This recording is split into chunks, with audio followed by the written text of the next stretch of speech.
au Salon du Livre à Paris, à la porte de Versailles précisément, rencontre avec le pasteur Jocelyne Goma qui présente ce stand des ouvrages qu'on ne pourrait pas trouver sur d'autres stands. Merci de nous les présenter, pasteur Jocelyne. Merci Lady. Eh bien écoute, oui, c'est une première, enfin au Salon du Livre. C'est une joie aussi de pouvoir offrir au public ces ouvrages qui sont, je pense, une offre différente par rapport à tout ce qui se présente habituellement. Alors dans un contexte de laïcité en France où se trouve ce salon, quelle attente du public peut-on espérer face à cette proposition? Eh bien effectivement, la laïcité en France voudrait que la foi soit plutôt dans le domaine privé. Et nous, notre démarche, c'est au contraire, en étant dans ce salon, de pouvoir offrir au public l'opportunité de s'approcher des valeurs chrétiennes sans complexe et de pouvoir se procurer ces ouvrages et découvrir véritablement, de vivre sa foi en toute liberté, dans son quotidien, mais aussi en l'assumant. Et je pense que c'est vraiment ce qui convient à cette génération, parce qu'il y a une attente, il y a une soif, les gens ont des questions qu'ils se posent par rapport à des réalités qu'ils vivent au quotidien et auxquelles répondent les principes de Dieu, les principes de la parole de Dieu. Et donc au travers de ces ouvrages, ils ont les réponses à ces questions, et donc je souhaite vraiment qu'un large public puisse enfin y accéder, et un public divers, ceux qui ne sont pas forcément initiés. Pas encore, parce que bon, nous avons effectivement les croyants qui sont très friands de ces ouvrages pour fortifier leur foi, mais nous avons besoin aussi de toucher les personnes qui ne connaissent pas encore le Seigneur, mais qui ont besoin de ces réponses et qui les trouvent dans ces ouvrages d'ailleurs. Alors ce qu'il y a de particulier, c'est que les visiteurs de ce salon vont trouver là une offre qui n'est peut-être pas courante dans un contexte, on va dire, c'est de la démocratisation en quelque sorte de cette offre-là. Souvent les ouvrages de la même teneur sont confinés dans des librairies chrétiennes, chez des éditeurs particuliers. Oui, absolument Lady. C'est un challenge que de pouvoir être ici au Salon du Livre. C'est cette perspective, démocratiser de tels ouvrages, faire en sorte qu'il y ait un plus grand accès vers le public. Donc cela nous demande de développer aussi toutes sortes de stratégies pour atteindre le public au travers d'autres types de librairies que les librairies habituelles. C'est un parcours qu'il faut pouvoir atteindre jusqu'au bout. On a vraiment besoin d'arriver à cela parce qu'il y a ce besoin. Et oui, le terme démocratisation est vraiment approprié. C'est un lieu de passage et il n'y a pas que des visiteurs, il y a aussi des officiels. Tout à l'heure, Madame Fleur Pellerin, ministre de la Culture, est passée sur ce stand et vous lui avez offert un ouvrage. De quoi alors un ouvrage qui s'intitule « Choisir sa destinée ». Oui, je lui ai offert cet ouvrage, « Choisir sa destinée », qui est ici.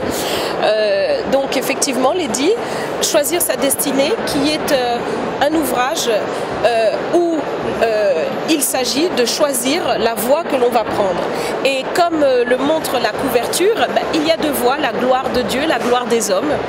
Et je pense que la ministre aura l'occasion de pouvoir réfléchir sur la suite après son mandat de ministre. Qu'est-ce qu'elle va faire?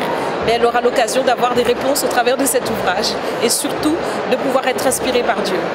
Et justement, vous parliez de réflexion, ce sont des ouvrages pour susciter au moins la réflexion, pour accompagner le cheminement personnel des lecteurs.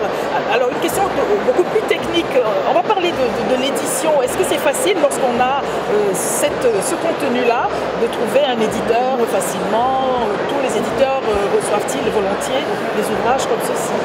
Alors effectivement, chaque éditeur suit sa ligne éditoriale.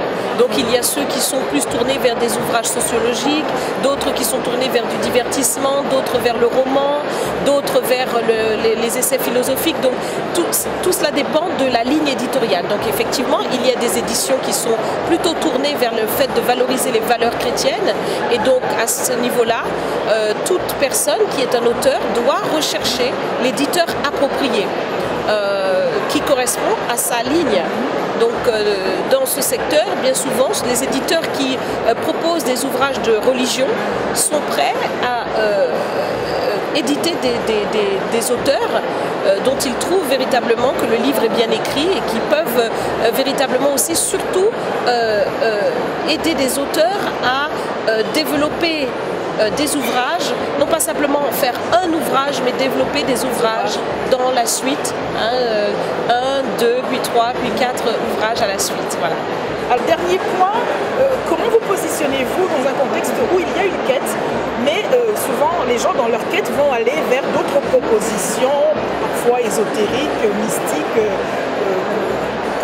Comment faire face à cette concurrence? Et je pense que c'est tout simplement le fait de pouvoir affirmer avec, avec assurance, puisque nous avons des solutions, nous avons les vraies solutions, affirmer avec assurance au travers de ces ouvrages une autre proposition. Parce que bien souvent, on pourrait critiquer ceux qui se tournent vers ces ouvrages, mais quand ils n'ont rien d'autre, par défaut, ils vont aller vers tout ce qui est ésotérisme, tout ce qui est toutes sortes de pratiques paranormales. Donc nous offrons des ouvrages qui sont concrets. Il s'agit du religieux, c'est vrai, parce que cela nous relie à Dieu, mais ça n'est pas du mystique. Oui. Ce ne sont pas des ouvrages mystiques, ce sont des ouvrages qui sont plutôt pratiques. Comment exercer sa foi, comment pratiquer sa foi, comment la vivre au quotidien, comment faire que cette foi puisse devenir une solution à ses problèmes personnels et aussi jusque dans la vie éternelle, puisque la foi chrétienne nous donne cette espérance extraordinaire de la vie éternelle. Des ouvrages donc que l'on retrouve chez Sites Publications, c'est l'éditeur. Votre source d'inspiration pour écrire tout cela? Ma source d'inspiration, c'est le Seigneur, c'est ma relation avec lui, c'est toutes ces années aussi de pastorat où j'ai l'occasion de pouvoir aider les uns et les autres au travers de cette expérience.